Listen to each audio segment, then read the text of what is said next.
কিছুদিন আগে আমাদের এখানে চলছিল আলিদার মেলা, আর এটা হলো আমাদের এখানকার সব থেকে বড় এবং ফেমাস মেলা। রবিবারের একটা সন্ধ্যায় আমি ভাই চলে গিয়েছিলাম মেলাতে। যদিও আমি খুব একটা মেলাতে যেতে পছন্দ করি না, তা হলেও এবারে মেলাতে ঘোরার আরও একটা উদ্দেশ্য রয়েছে। প্রথমেই চলে গেলাম বিবিমাকে দর্শন করতে। ভাই আগেই এসে পুজো দিয়ে গিয়েছিল মন্দিরে। মন্দিরটা ভীষণ ভীষণ ভীষণ সুন্দর করে সাজিয়েছিল। বিবি মায়ের কাছে তুমি যদি নিজের মন থেকে কিছু চেয়ে থাকো, সেটা তুমি অবশ্যই পাবে। বেশ খানিকক্ষণ আমরা মন্দিরে ছিলাম, একটু ঘুরে ঘুরে দেখলাম মন্দিরের ডেকোরেশনগুলো, আর বেশ ভালো লাগছিল ওখানে দাঁড়িয়ে থাকতে।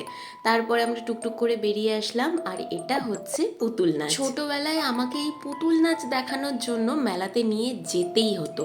আমি যেতাম বাবার সাথে। মেলাতে ঢোকার পরে একটু সুন্দর করে চারিদিকটা ঘুরে দেখে নিলাম। এখানে কিন্তু প্রতিদিন প্রোগ্রাম হয়েছে। যে কদিন মেলা থাকে সেই কদিন সন্ধ্যাবেলা মানে রাত্রিবেলা একটা করে সাংস্কৃতিক অনুষ্ঠান থাকে, সেটারই স্টেজ ছিল ওটা। মেলা মানে প্রচুর আনন্দ, প্রচুর মানুষজন, প্রচুর ঘোরাঘুরি, প্রচুর আলো, প্রচুর দোকানপাট। কিন্তু এত কিছুর মধ্যেও আমি প্রথমেই বললাম যে আমি এবারে মেলায় যাচ্ছি আরও একটা উদ্দেশ্য নিয়ে, কিন্তু আমি যার জন্য মেলায় এসেছি আমি তাকেই খুঁজে পাচ্ছি না। আর দেখো, এদিক ওদিক করতে করতে আমি মিকি মাউস দেখতে পেয়েছি। মিকি মাউস দেখলেই আমার কিরম একটা কষ্ট হয়। অ্যান্ড ফাইনালি আমি সমাদ্রিতাকে খুঁজে পেয়েছি। এবারে মেলায় আসার একমাত্র উদ্দেশ্য ছিল সমাদ্রিতা মানে মাটি।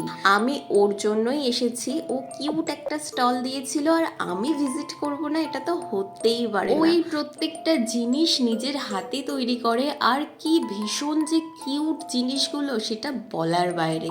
যাই হোক, ওর কাছ থেকে আমি বেশ কয়েকটা জিনিস নিয়েছি, আর আমি অফিসে পড়ে যাওয়ার পরে এত প্রশংসা পেয়েছি সে তো জাস্ট বলার বাইরে। ওর স্টল থেকে বেরিয়ে গিয়েছিলাম একটা জাগ কিনতে, যেটা আমি 60 টাকার জায়গায় 50 টাকায় পেয়েছি। এটাতে যে কি আনন্দ পেয়েছি সে তো বলার বাইরে। যারা আমার মতো দরদাম করতে পারে না তারা এটা রিলেট করতে পারবে। তারপর একটু চিকেন চাউমিন খেলাম, আর খেলাম একটু কুলফি। তারপরে টুকটুক করে বাড়ির পথে রওনা দিলাম। রাত বাড়ার সাথে সাথে কিন্তু মেলার ভিড়টাও বেড়ে যাচ্ছিল।